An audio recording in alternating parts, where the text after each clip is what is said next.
नमस्कार. Ashish Dattu YouTube channel official मराठीमध्ये आपलं मनापासून स्वागत आहे. आय पी एल सुरू होऊन 3 आठवडे होऊन गेले तरी देखील अजून एकाही फलंदाजाला शतकी खेळी करता आली नव्हती. त्याच अनुषंगाने आजच्या व्हिडिओचा मुख्य विषय हा आहे की काल झालेल्या सामन्यात चेन्नईचा सलामीवीर फलंदाज संजू सॅमसनने पहिलं आय पी एल शतक 2026चं केलेलं आहे.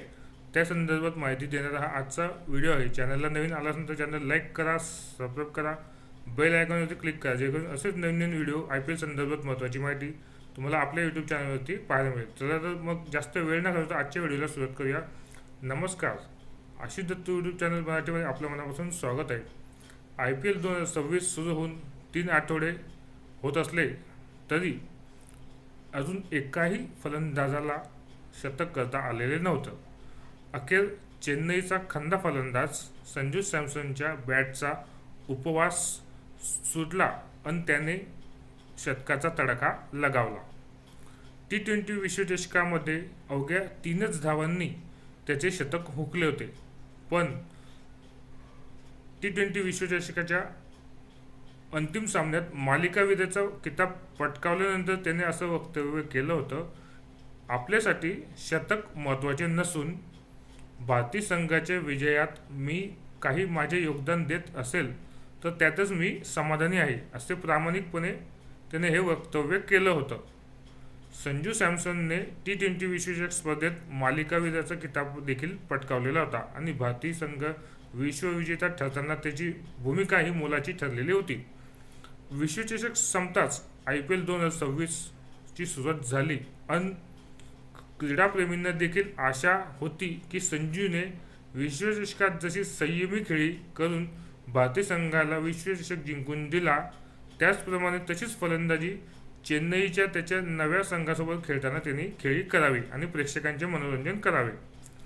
या वर्षीच्या आय पी एल मेगा लिलावात चेन्नईने आपला अष्टपैलू खेळाडू रवींद्र जडेजाला ट्रेड केले, तर राजस्थान रॉयलने देखील आपला सलामवीर आणि माजी कर्णधार संजू सॅमसनला चेन्नईच्या संघात ट्रेड केले.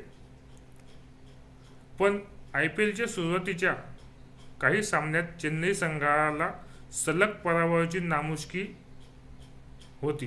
त्यात संजूचे अपयश देखील अधोरेखित झालेले होते.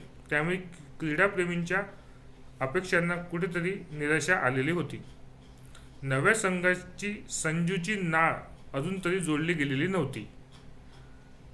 पण त्याच्या संयमी स्वभावाने क्रीडाप्रेमींना देखील आस ही लागलेली होतीच, कधी ना कधी संजूची बॅट ही तळपेलच आणि एकदा संजूची बॅट तळपली की चेन्नईचे संघ हा विजयी मार्गावरती नक्कीच परतील.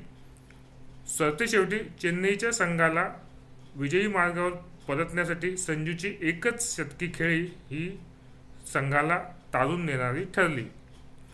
दिल्ली विरुद्धच्या सामन्यात कुठल्याही परिस्थितीत करा अथवा मरा अशी चेन्नईच्या संघाची परिस्थिती निर्माण झालेली होती आणि दिल्ली संघाचा कर्णधार अक्षर पटेलने नाणेफेकीचा कौल आपल्या बाजूला लावून प्रथम फलंदाजीचं निमंत्रण चेन्नई संघाला दिले.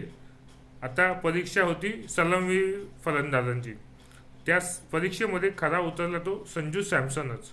आपल्या संयमी खेळीने त्याने उत्कृष्ट पद्धतीने फलंदाजी करताना चौकार आणि षटकार मारत प्रेक्षकांचे चांगलेच मनोरंजन केले. दिल्ली विरुद्धच्या सामन्यात शतकी खेळी करून चेन्नईच्या या नव्या सलामीच्या फलंदाजाने दाखवून दिले की टायगर अभी भी जिंदा है आणि संजूने या सामन्यात सामनावीराचा किताब देखील पटकावला. आता पुढील प्रमुख लढतीमध्ये चेन्नई संघ कशी कामगिरी करतो आणि त्या कामगिरीमध्ये संजू सॅमसन आपल्या संघासाठी किती योगदान देतो हे पाहणे देखील रंजक ठरणार आहे. तुम्ही जर आय पी एलचे फॅन असाल आणि तुम्ही जर चेन्नई सुपर किंग्सचे फॅन असाल तर तुम्हाला संजू सॅमसनची ही खेळी कशी वाटली आणि 2026च्या आय पी एल 2026मध्ये पहिला शतक ठोकणारा फलंदाज म्हणून संजू सॅमसन हा आता शर्यतीत आहे. त्याचप्रमाणे प्रमुख फलंदाज म्हणजे पर्पल कॅप आणि ऑरेंज कॅप तुम्हाला तर माहितीच आहे. याचे व्हिडिओ आपल्या यूट्यूब चॅनलवर आपण दिलेले आहेत. पर्पल कॅप कोणाला भेटते तर जो गोलंदाज आय पी एलमध्ये सर्वात जास्त विकेट्स घेतो, बळी घेतो, त्याला पर्पल कॅप दिली जाते. प्रत्येक सामन्यानंतर प्रत्येक खेळाडू बदलत जातो. जो जास्त बळी घेणार असतो त्या डोक्यावर आपल्याला ती कॅप दिसते, निळ्या कलरची कॅप असते. आणि ऑरेंज कॅप म्हणजे IPL सामन्यात फलंदाजी म्हणून जो चांगला फलंदाजी करतो त्याच्या डोक्यावरती जास्त रन ज्याचे असतात त्याच्या डोक्यावरती ऑरेंज कॅप आपल्याला दिसते. सध्या तर ती ऑरेंज कॅप वैभव सूर्यवंशीच्या खात्यावरती आहे. त्याच्याकडे 4 सामन्यात 200+ रन त्याच्या नावावर आहेत आणि त्याने 15 चेंडूमध्ये 50 असे 2 सामन्यामध्ये केलेली आहे. त्यामुळे ऑरेंज कॅप त्याच्या डोक्यावरती विराजमान झालेली आहे. आता IPL 2026 तुमचा आवडता संघ नेमका कोणता आहे आणि तुमचा आवडता फलंदाज नेमका कोणता आहे हे तुम्ही कमेंट बॉक्समध्ये नक्कीच कळवा. आणि आपला हा व्हिडिओ कसा वाटला ते देखील कमेंट बॉक्समध्ये नक्कीच कळवा. चॅनलला जर नवीन आला असेल तर चॅनल लाईक करा, सबस्क्राईब करा आणि बेल आयकॉनवरती क्लिक करा, जेणेकरून तुम्हाला असेच IPL संदर्भात महत्त्वाची माहिती, महत्त्वाची अपडेट आपल्या यूट्यूब चॅनलवरती पाहायला मिळेल. धन्यवाद.